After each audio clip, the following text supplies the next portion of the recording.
देखिए दोस्तों, हम लोग जो है क्लास 10th का जो चैप्टर है फिजिक्स का, उसमें से पहला चैप्टर का नाम है प्रकाश।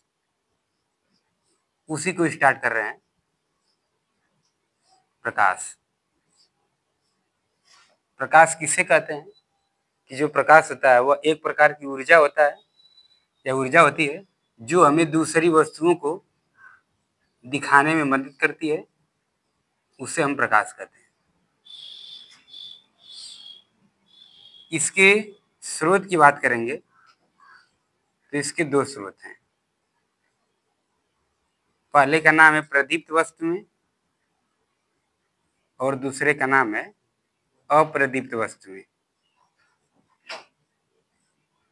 प्रदीप्त वस्तुएं किसे कहते हैं? कि जो अपने प्रकाश से स्वयं प्रकाशित होता है। जो अपने प्रकाश से स्वयं प्रकाशित होता है उसे हम प्रदीप्त वस्तु कहते हैं। जैसे में सूर्य, लालटेन, मोमबत्ती, विद्युत बल्ब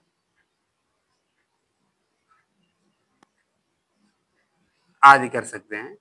कह सकते हैं कि जो अपने प्रकाश से स्वयं प्रकाशित होता है उन्हें हम प्रदीप्त वस्तु में कहते हैं।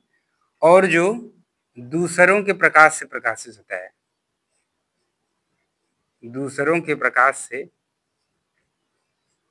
प्रकाशित होगा, उसे हम अप्रदीप्त वस्तु में कहते हैं। जैसे चंद्रमा, ईंट पत्थर भी कह सकते हैं। पत्थर पर जब लाइट को टॉर्च को डालते तो चमकता है, तो कह सकते हैं ईंट पत्थर को भी अप्रदीप्त वस्तु में कह सकते हैं। और प्रदीप्त माने हो जाएगा कि जो अपने प्रकाश से स्वयं प्रकाशित हो जाता है। फिर इसके आगे की जो टॉपिक है प्रकाशिक माध्यम। प्रकाशिक माध्यम प्रकाशिक माध्यम किसे कहते हैं? कि जैसे हमने किसी पदार्थ को रख लिया और टॉर्च को जलाया तो वह उस पार चला जाए, उसे ही हम प्रकाशिक माध्यम कहते हैं। तो कह सकते हैं कि प्रकाश जिन पदार्थों से गुजर जाता है, इसको हम पदार्थ मान सकते हैं या इसको हम कांच मान सकते हैं या मिरर हो जाएगा। तो कह सकते हैं कि जो प्रकाश होता है जिन पदार्थों से गुजर जाता है उन्हीं को हम प्रकाशिक माध्यम कहते हैं। और ये प्रकाशिक माध्यम जो होते हैं ये 3 प्रकार के पाए जाते हैं। पहले का नाम है पारदर्शक, दूसरे का नाम है अपारदर्शक और तीसरे का नाम है पारभाषक। पारदर्शक माने जब प्रकाश की किरणें किसी माध्यम से आर पार चली जाती है उसे हम पारदर्शक। जैसे वायु, कांच, स्वच्छ जल।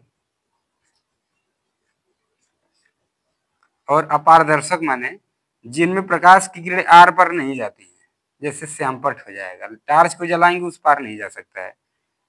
ईंट पत्थर भी कह सकते हैं, तो उसे हम अपारदर्शक।